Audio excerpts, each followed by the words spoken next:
today I volunteered to present on Hermite splines, and then I thought, well, actually, wouldn't it be really cool if we use them to code like the pneumatic tubes in Futurama? So I got to thinking about it, and I realized with like thinking about it for 10 more seconds, we wouldn't want to use Hermite splines for these. I'd probably just go back to CatRom splines. But I mean, I promised I'd present these, so I figured we'd do that anyway. All right. So the reason I was working on these is because a friend posed this question to me. Um, I had actually not. I'd kind of vaguely heard of this type of spline before, but I never worked with it. And then a friend posed this question to me. So he said, "I have two positions for a character. So the character starts here, the character ends here, and I also know the character's initial velocity and final velocity." And so he said, "I want a curve that kind of follows that." So, and then the second thing he told me is that he wanted the curve to be a cubic polynomial. And I was like, well, it sounds like you kind of already have your solution. But I guess not. I guess you needed a bit of help getting there. So this is what we're given. This is at least what I was given when I was solving it, is these two conditions, or three really. The positions, the velocities, and that we're using a cubic polynomial.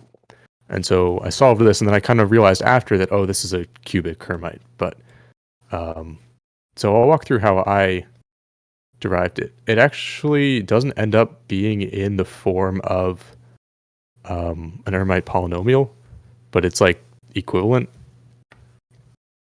So let's start this. So we're given some kind of position function.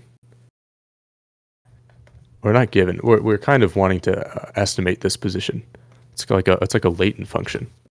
So it'll be made up of a function in x, y, and z coordinates, and then we also have a velocity.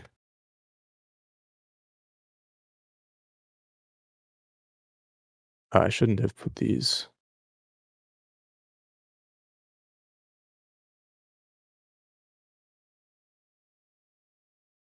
And so our initial conditions are p0. Oh, well, this is what we're given. Given some initial position, final position, initial velocity, and final velocity. And then we have to fit a cubic polynomial to that. So let's call our polynomial s. So s will also be a vector valued function. And we'll solve this only for the x coordinate, but it applies the exact same way to the y and z coordinates as well.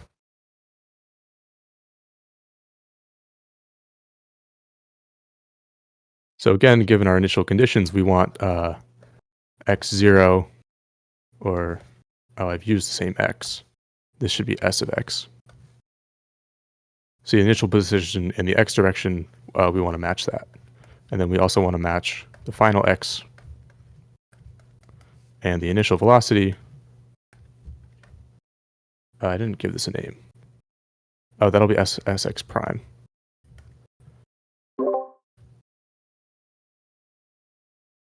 Oh yeah, so s, this is going to be our spline, and it's vector valued, so this is just the x coordinate of that. Okay, yeah, I guess I would usually write an initial condition with the thing I'm solving for on the left rather than the initial condition. Oh, Yeah, so that's why I got that makes confused. Oh, of sense. course, it's perfectly fine. Oh, I flipped these. Okay. It doesn't matter. All right, so these are our four conditions that we're trying to fit our cubic to. And so we said it's a cubic, so it'll take this form.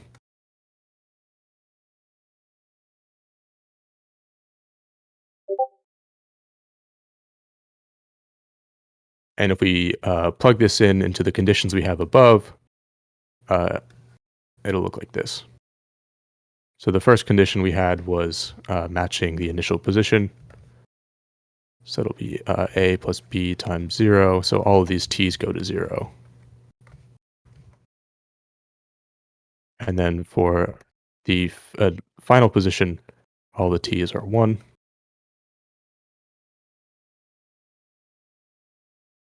And then for initial velocity, it's similar. A lot of things go to 0. Oh, right. So this is, I guess I should have said this. So the velocity is going to be the derivative of s of x.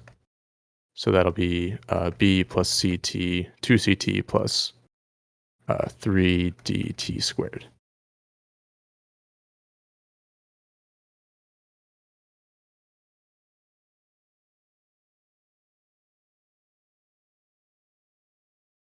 And then the last one, final velocity.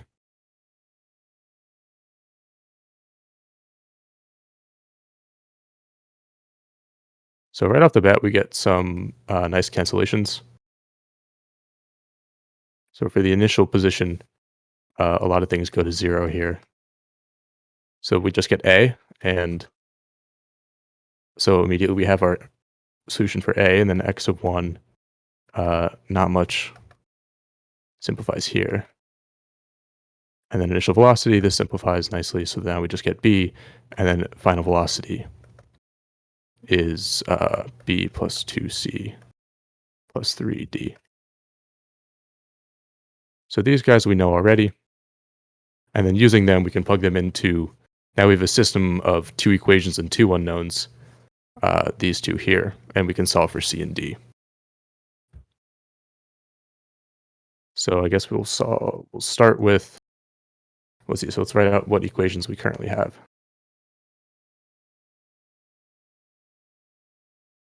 Let's see, so we have values for a and b. So that is x0, and then b is v0, and then c and d. And then our second equation, b was v0, and then c and d. And then let's see, we can also move some terms to the other side just to get c and d on the right side.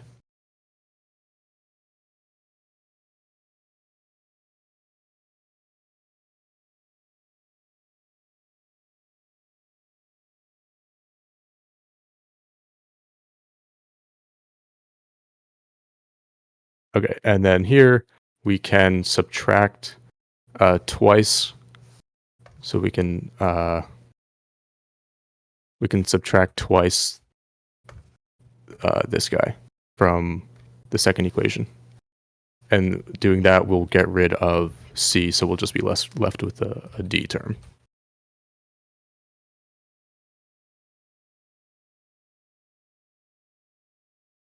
So subtract twice from the top, which is that.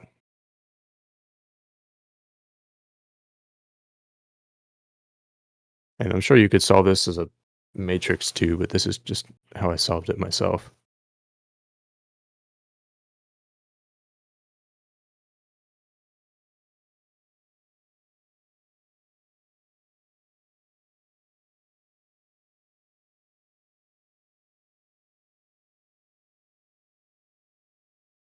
And then the c goes away, so that adds to 0, and then d, we just get a single d. So this is our solution for d, I believe. Let's check with the code. Let's see, v1, v0. Oh, this v, these v's can add.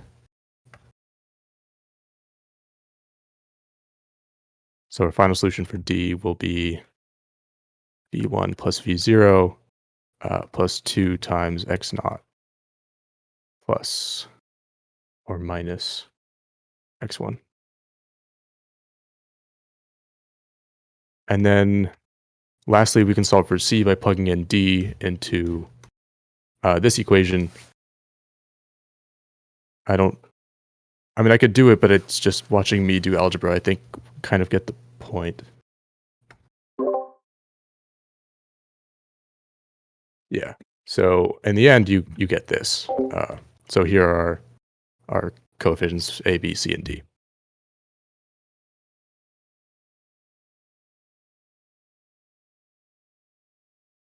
All right. So that was the math part out of the way, and now we'll get to, well, sure, the math is fun, but I think the coding is a bit more fun for this case.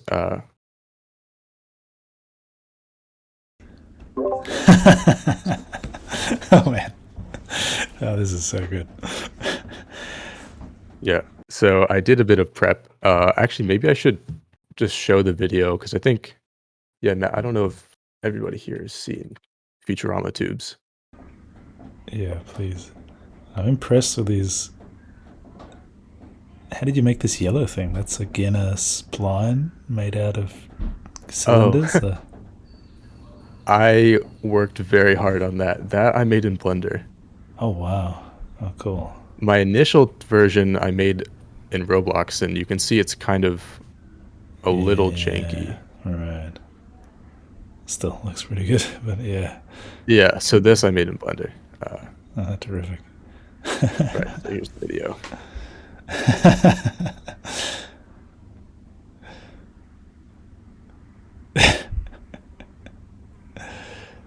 That was such a good show. I haven't watched this for ages. Yeah.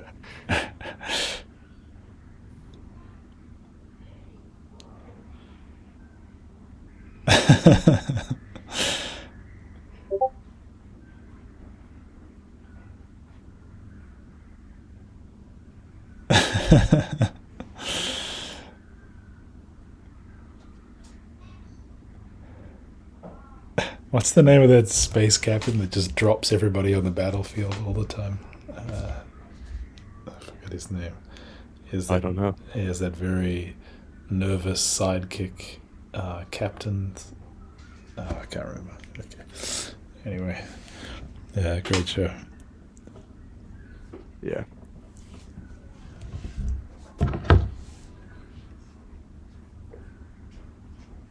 So this is the extent of my preparation. I just prepared some of these models. I figured we'd kind of live code this together. So what's the idea? You just want to move the character along the center of this tube, or Yeah, so I want to be able to define like a starting point and an ending point, somewhere else. And then have the tubes automatically generate to kind of deform around the terrain. And then you're able to walk into it, and then it takes you to the next point. cool. But I think the idea of having the tubes like auto generate around the terrain would be a bit difficult. I think at least for like a proof of concept, we just want to place the nose ourselves. Yeah, I think that's fair. So our first priority would be to just get a basic spline going between points, and then we want to generate the tubes across the spline. And then once we do that, then we can code in like interacting with it. So you walk up to it, and then it takes control of your character and slides you across the spline. And as you can imagine, I've imported my own library for this. Sorry to interrupt, So but it's Captain Zap Brannigan. That's what I was looking for. Oh, that's right. Yeah. All right, I think I watched the first few seasons. Yeah.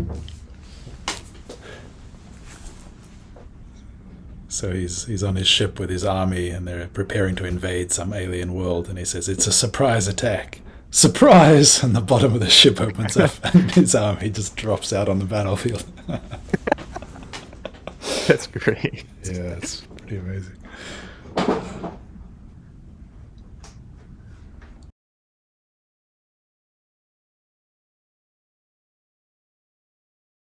So we have some nodes that we can test with. Oh gosh, I have too many plugins. There we go.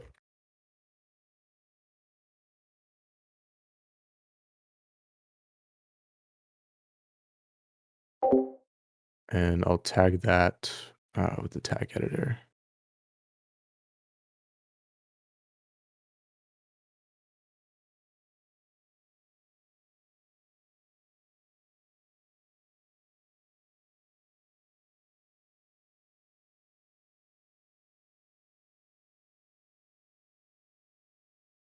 So first we'll get everything tagged as a spline. So we use collection service for that.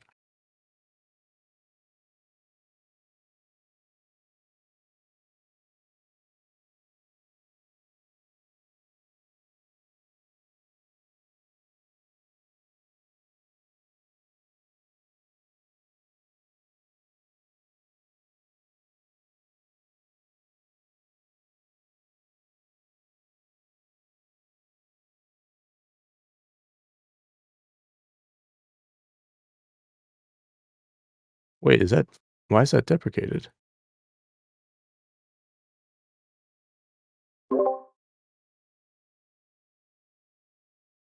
Wait, get item. Oh, there it is. Get instance added.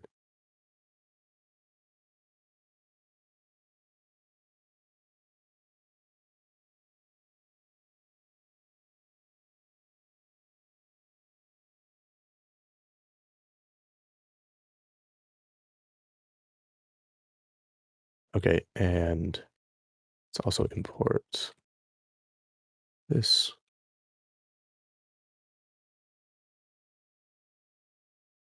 Actually, I think I want to share that across the server and client, so I'll keep it in replicated storage. The get instance added signal, will that fire for the objects you've already tagged in the workspace? Like just when the server starts, or is it just for things that are newly tagged? It should be for newly tagged. Okay. All right, and then let's see. So we'll do get the children of the tube. I mean, okay, this could have the problem of like maybe the nodes haven't loaded yet, but let's not worry about that. And I also want to name them by like order to make sure it's consistent.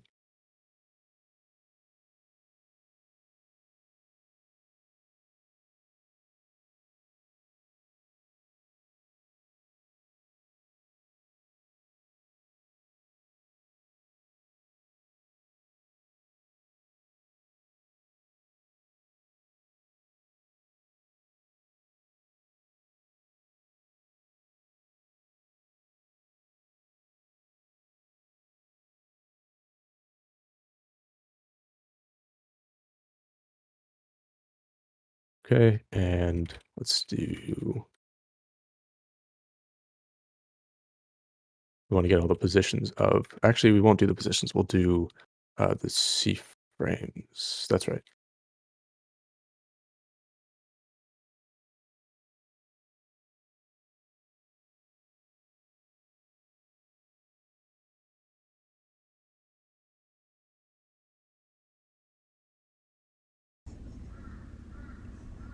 So just so I'm clear, the things tagged as tubes are these, they're made up of, that whole thing is a tube, that four.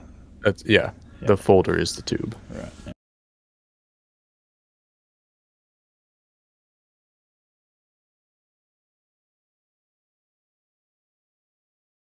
And let's see. What's my own API? Okay, that's fine as default. That's fine. One thing that's cool, or like one thing I was thinking about, it sort of as an like if we did generate the tubes around terrain or whatever, I'd want to have sort of some kind of fun slider where it would like let you add more just loops for the sake of adding loops. Uh, so we can kind of get that with this tension here. This tension makes it looser, just kind of a little curvier. It's not a replacement for loops, but it Oh, I might be see. interesting. So the That sort of default is 0. that sort of decreases something like the maximum angular velocity as you move along the spline or something. Or how do I think about the tension? It might be easier to just see. I'm actually not. Oh, okay, so tension that goes into here. So it's like a scalar that gets applied to some coefficients. Yeah. Okay. I think we can just play with it and see what happens.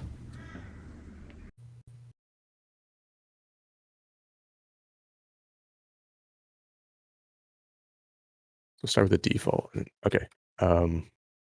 Create that.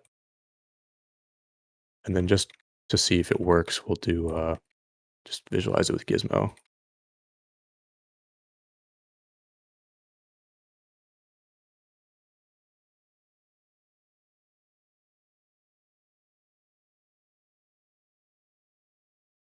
All right, let's see what happens. Cool. cool. Oh, so I had said you wouldn't want to use Hermite splines for this, and the reason is because then we'd have to define a velocity for every point. I think, anyway. I mean, maybe you could automate that in some way, but this just seemed easier. Yeah, agreed. I guess you might have based on the video you just showed, you might have a desired velocity on the output or something. Um, Oh, yeah. but you could do that by hand, I guess. All right. So the next thing I was thinking we do is place tubes along this, but I feel like that could take a long time. I think what's more interesting is we place a player around it. Well, okay, we'll see.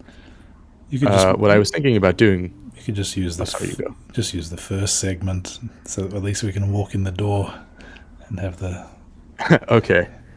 Yeah. I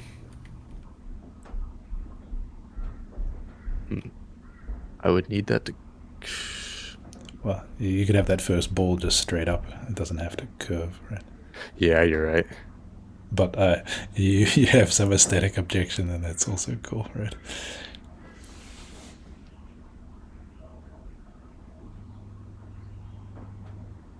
Do you mean like this?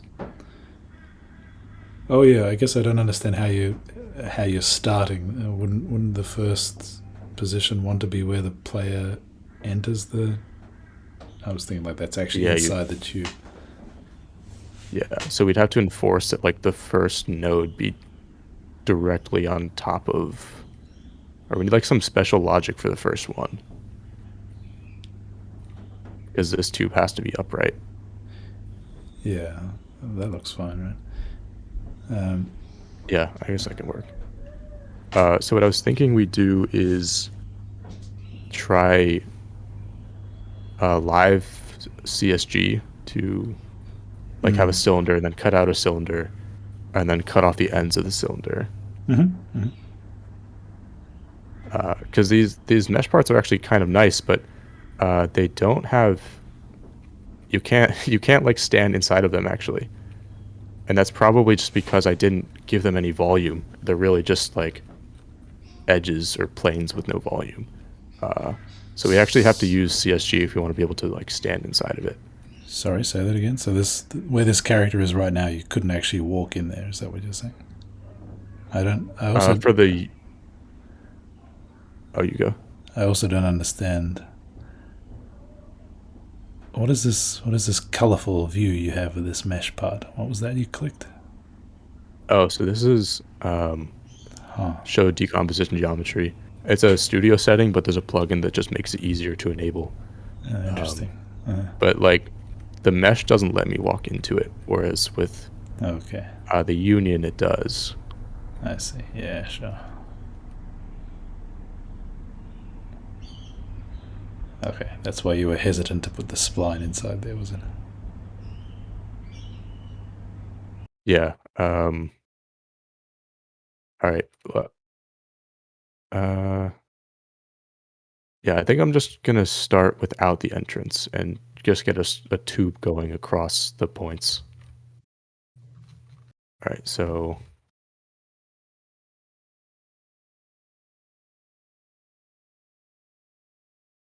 let's connect them.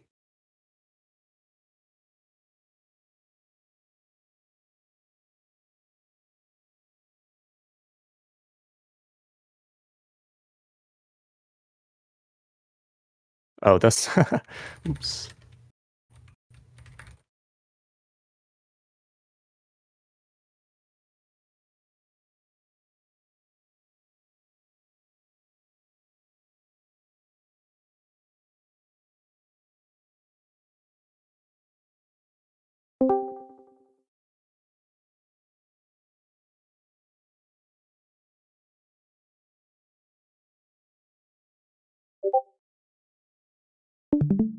And I think that's okay. So then let's do the size.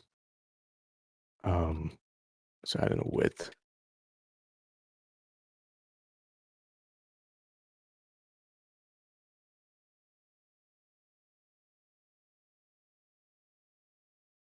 And then I need to remember which axis is the cylinder, the height of the cylinder. Oh, let me take that. Take that off. Okay. So the length of the cylinder is going to be the x-axis. All right, let's actually call this the radius of the tube.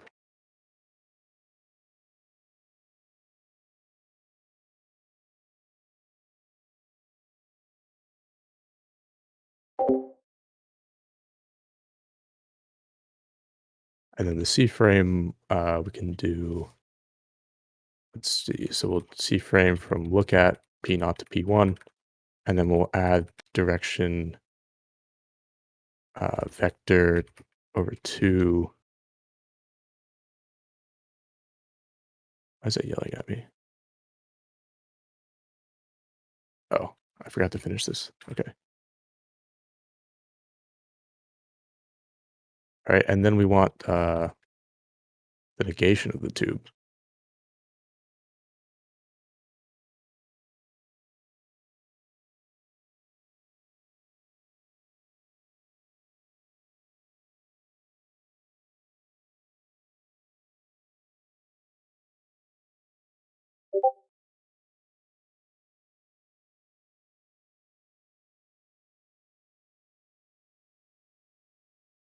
Okay, and I've never actually used the CSG API, so I'm gonna look up how that works. I know, Dan, you have. Yeah, I can tell you what to do. So you need to make sure the thing you're going to subtract from is parented to the workspace before you do anything. Okay. I think that the thing you're taking away doesn't need to be parented. So then you do. So you're going to get a new part returned. So then you do subtract async on the tube. So tube, then subtract async, and then you need to put. And did that okay. And then that's a set. So you need to put curly. Well, whatever. Yeah, that's it. And then. Okay. And then grab the return from that and parent it to the workspace. And then usually you just delete the tube. Yeah. Oh, okay. Oh, you could do that, I guess. Then I can't delete the old one. Yeah, right.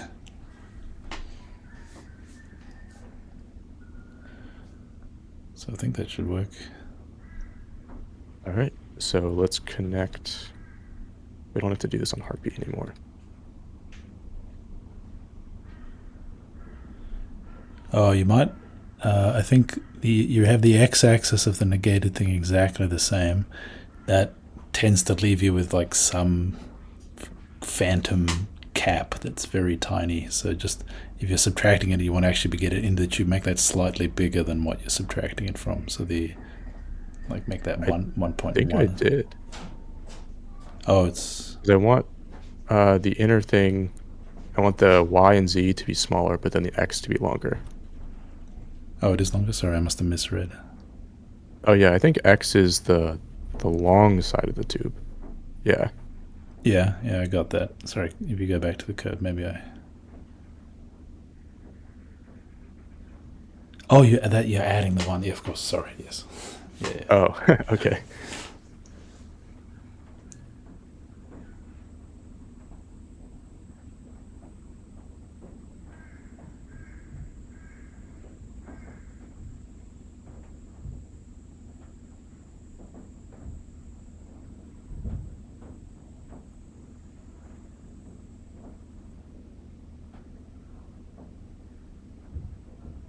Oh my god. Oh, well, that's amazing. Not quite what you wanted, but looks very cool. I think I have to rotate about the y. Yeah. What was the C frame for your cylinder? Oh, once you do the subtraction, I'm not sure what the C frame is going to be.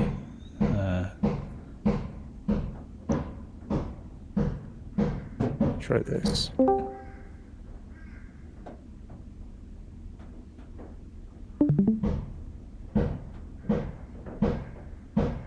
Oh, that looks better. Oh, awesome. Except is it a tube? Oh, it is. Okay. Yeah, you're just seeing it before it gets deleted. Ah, that makes sense. All right, and then we don't need them to be that long. Okay, we can kind of just fudge this with this number. But ideally, we'd want it somehow like fix a tube's length to be Yeah. 10 studs or something. Oh, that's not right.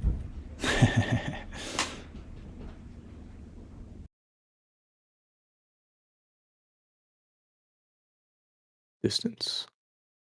That should.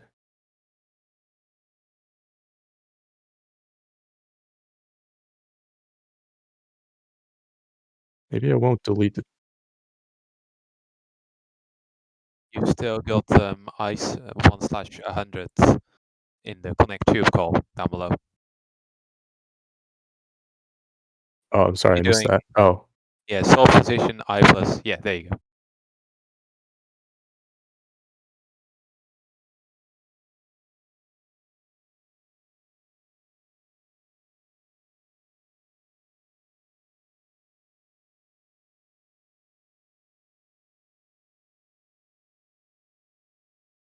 oh yeah, Dion, we're making. Did I keep it up? Oh, I didn't keep it up. Have you ever seen the show Futurama? They have these like transport tubes. We stand in the tube and then it sends you all around the city. I have not seen that, but it seems. Oh, okay.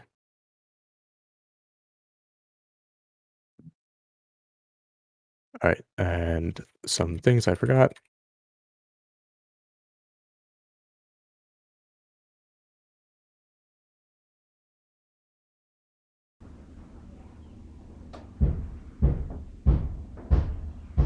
What is that? The surface type. Yeah. Oh, so if you saw there were like studs and inlets on these, Sure, yeah. so I just set them to smooth.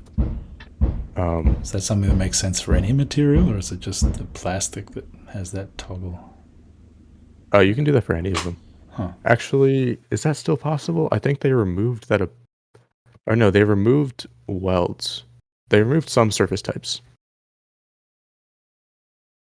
Um, we did not get a tube out of that. I think we still have the caps. Oh, this one's a tube, but this one's not a tube. I think I. Oh, I took out the delete. Okay, there we go. And then we could also place rings to hide the caps. So originally I had said doing this with unions might take a while, and here's why: because I figured the ideal way to do this would be to like extend them a little bit extra, and then cut off the caps with like wedges or something, so that they bend nicely together. Because here we have a gap, and then here they intersect. Why are we? Oh, I see. It's because of the transparency that we're seeing those triangles. Yeah. All right, so let's place, copy this ring.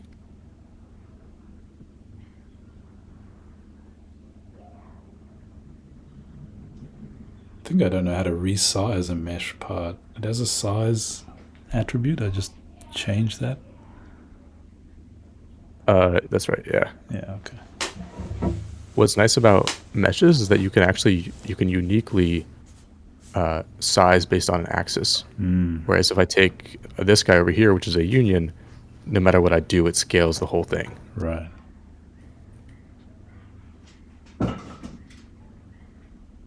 Yeah, it seems to me the CSG is a bit broken in the way it handles actually manipulating the resulting object. You know, you decide you want to change the color of a union and you've subtracted 20 things from it. I think you just have to reassemble it, right? So you can actually, for unions, there is a use part color toggle. Yeah. What's also cool about unions, like if I subtract a red part from a green part, like it'll be half red, half green. Which to some people is an advantage that they use. All right, so then we also want ring. Oh, but we need a C frame for this.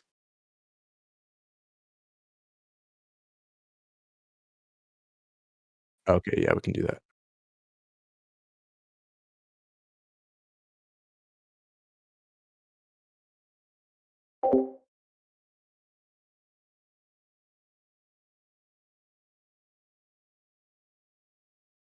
Actually, that might be all we need.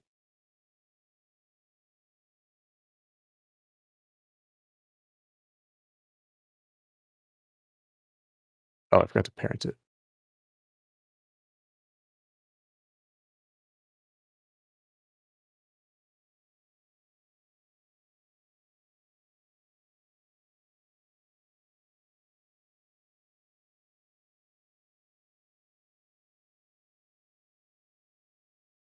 Nope, wrong axis.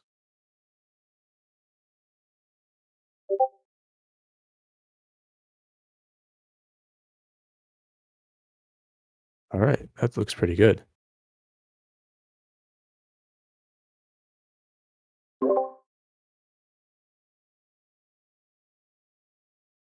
So the next thing we want to happen is have a character be able to walk up to it and then detect the characters there and then uh, send them on their way.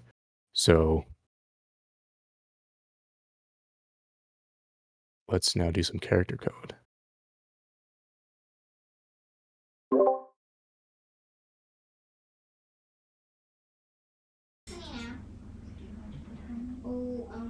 What's the smartest way to detect if a player is in a region? You just use touch events or get parts in part or region 3 magic or something? What's the.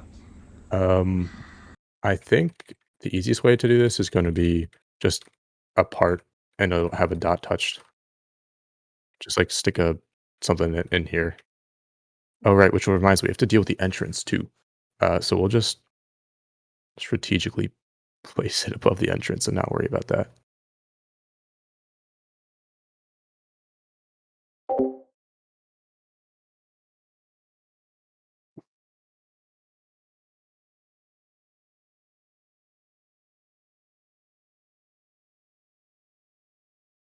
That should work.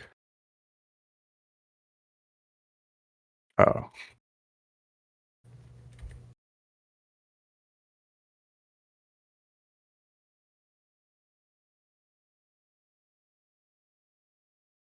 right. And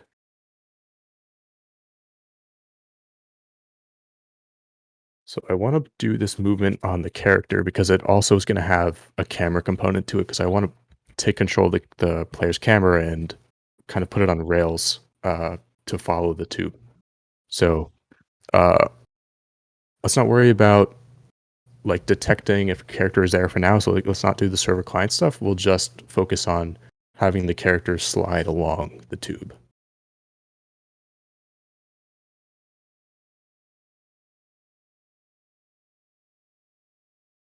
Right, and so this is why I wanted CatRom on the client as well, so we can reconstruct the spline.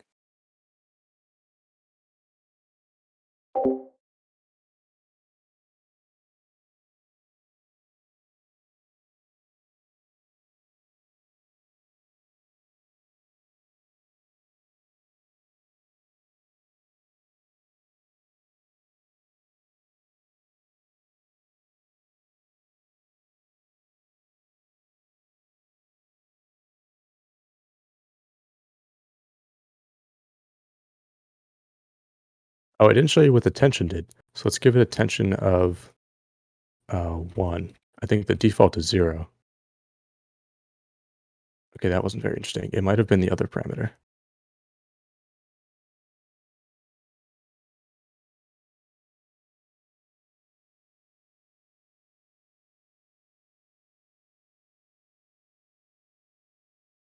Uh-oh.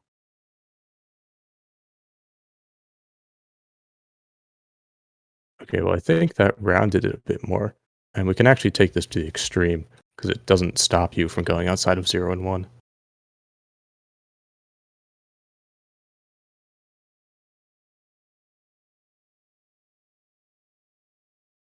I actually quite like that.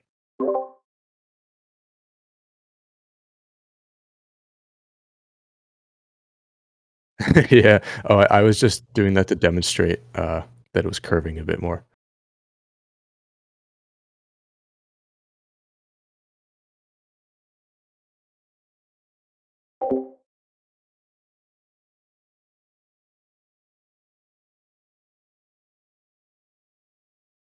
Okay, so let's see, we need a way to disable the character's controls. So for that, we can hook into the player module.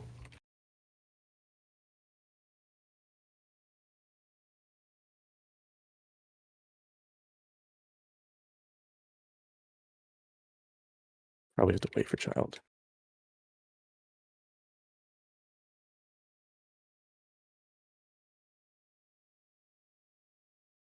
Is it get controls? I'd have to take a look.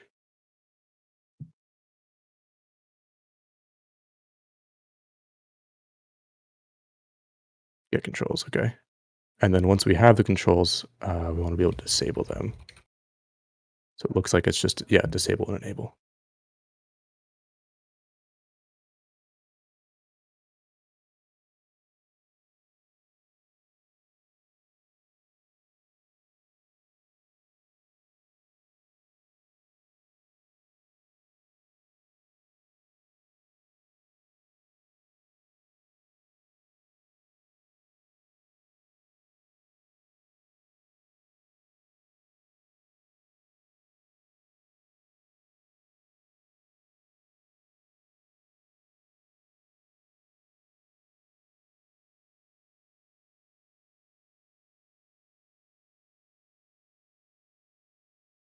Okay, right. We also need the human root part.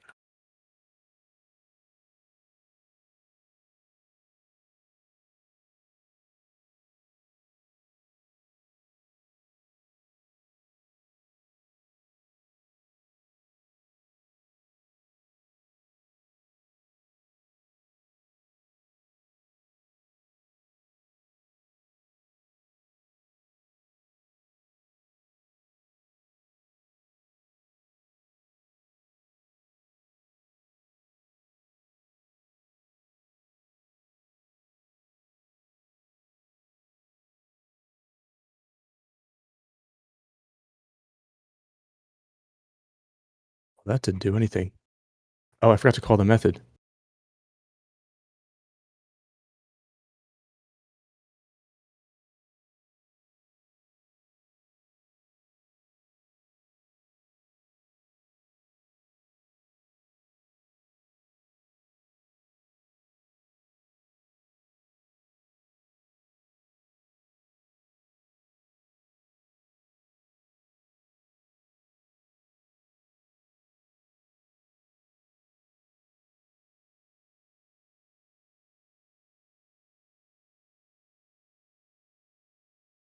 Oh God,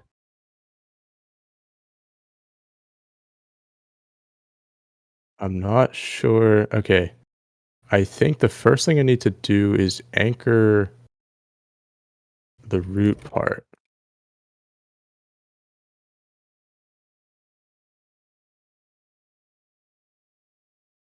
And then let's see. Oh, os.time, I think ticks like every second.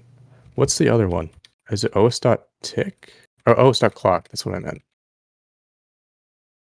So the goal this here is just us, it's going to take us from the start to the end in 5 seconds. All right, let's try that.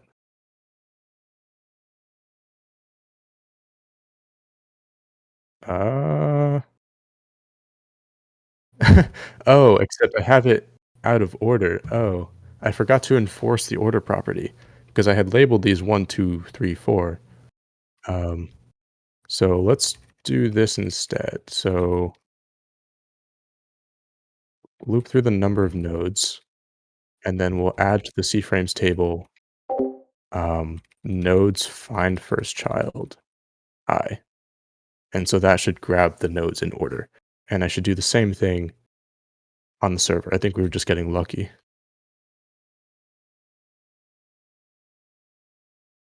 Okay. Oh no.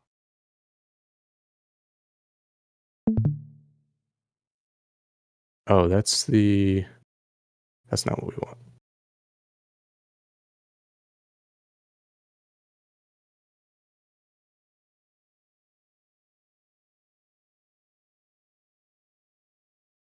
It's still wrong. Oh, I forgot to give it a C frame.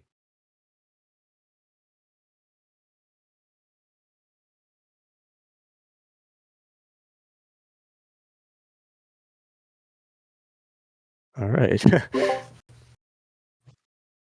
So I think here I need to rotate the character uh, on a couple axes. Let's see.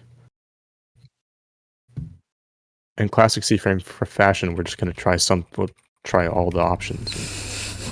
One of them should work. I never do that. Well, that's the wrong one.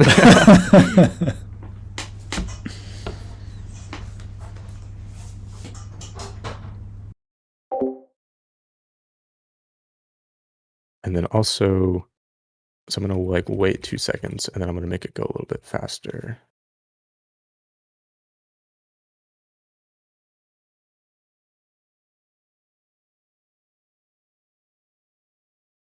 All right, so I need to do that the negative.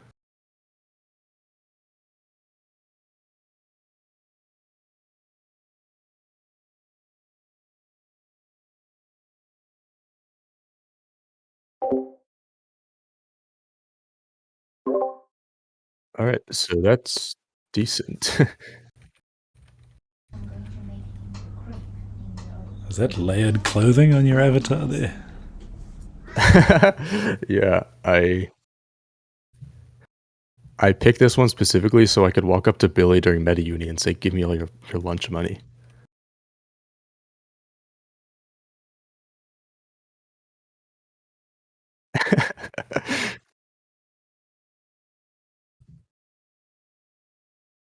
All right, I'm gonna add some more just to make this interesting.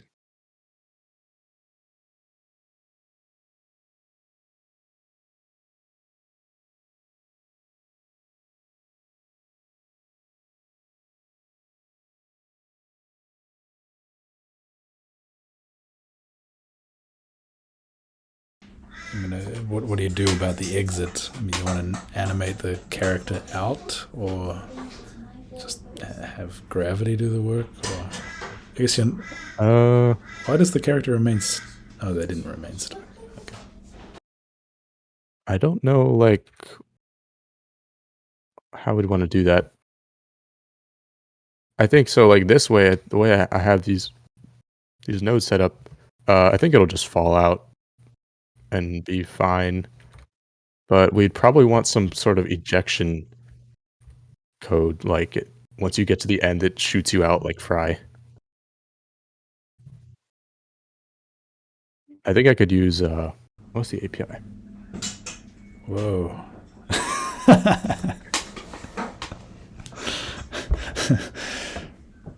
Maybe the tube should be a bit wider. Yeah, we can change that. Let's do 4. And then, oh, I think something I also have wrong is it's drawing one extra tube. I think I need to just do,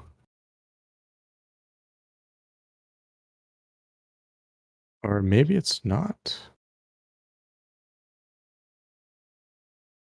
So let's see, we want 50 tubes. We're gonna get, so then the 50th. Yeah, let me show you what I mean.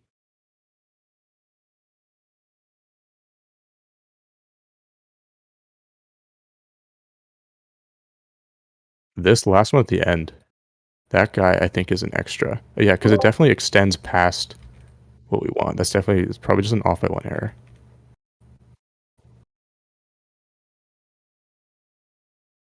Also, I was colliding with these.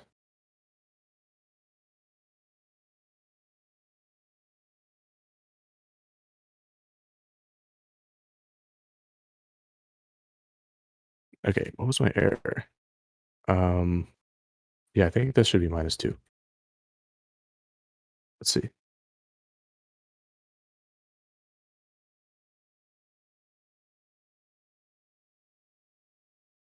All right, that's right.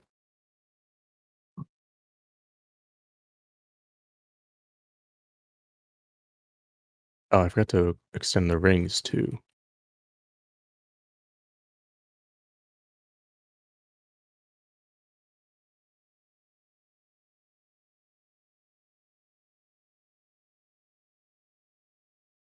So for the rings, we're gonna want to scale them up. Uh, uniformly. So we'll do is the default ring dot size times the tube, was it the tube radius over, now they were modeled for a tube radius of 3, so that should scale it up properly.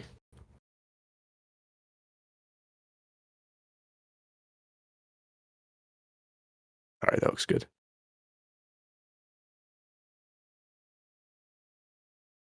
So I think the last component we need here to have basic functionality is to detect when the character, we can, yeah, detect when the character touches some part.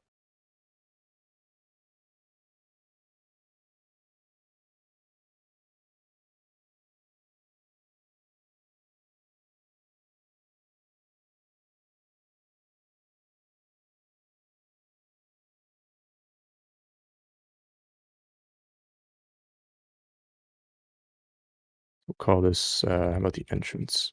We'll stick that in the tube. And let's see, don't want to collide with it. Okay. So then on the server, in our tube tagged, we also want to have some listener for when the entrance is touched. So we'll get the entrance from the tube. And then when the entrance is touched,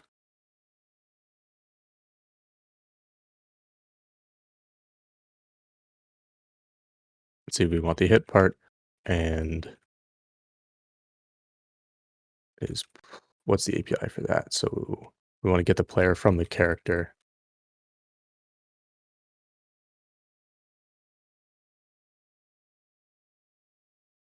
So get player from character, the parent, or really it should be the find first ancestor, which is a model. So if we were touched by a player, then we want to tell the player to animate. So we're going to need a remote for that.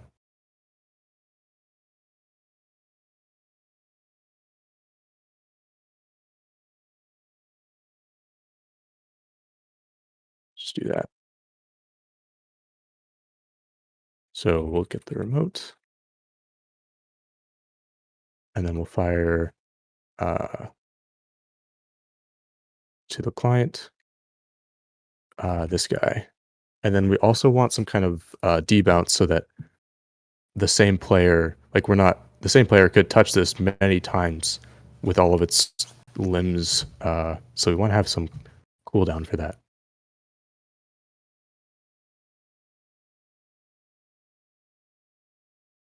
So if the player is not currently being debounced, then we'll allow it. And we'll add it to the debounce table. And then we'll just task.wait. Or was that task.delay? And then we'll remove the player from the table. All right, so then on the client, we need to listen to that event. I know I'm going over time. I think we were almost there.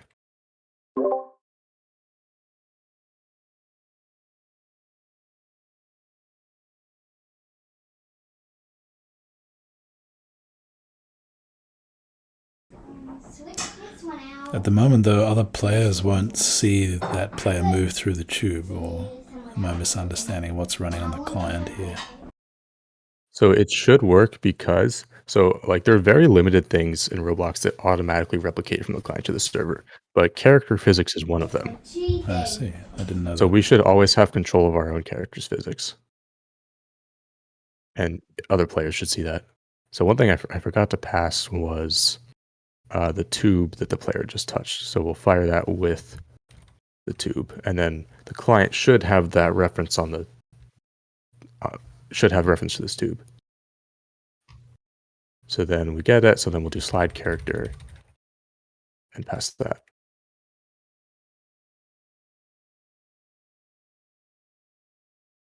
All right, I did something wrong here.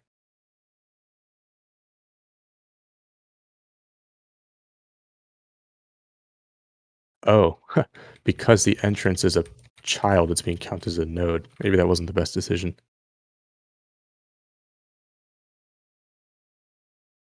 Oh, so right. So I have to come over here. Oh no, I can't. Wait, this is this is the mesh version. I can't walk into that. And then I also have a infinite entrance. Did I spell that wrong? No, I didn't. Tube, wait for child.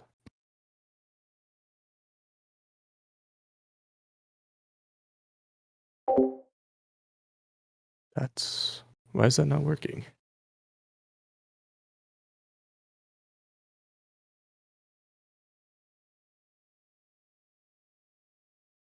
Oh, is the entrance anchored? Oh, do you think it like fell out of the world? Oh, it That- totally did. That does happen, yeah. Okay. So then last thing we need is just take this guy.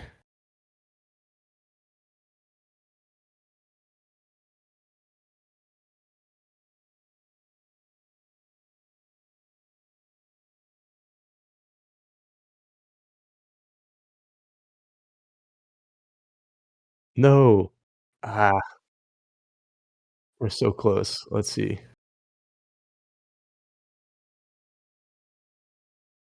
That was the same issue, I think.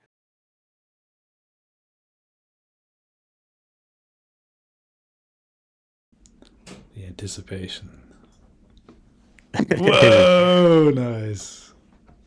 That's so great.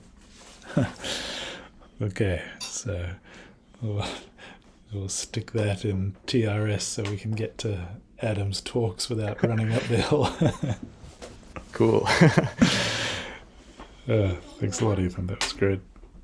Did you want Yeah. to leave it there, or is there something else you wanted to do before we finish? No, that's it. I think it actually would be fun if I packaged this up as something we could drop into the places, or I could use myself. But yeah, that was fun.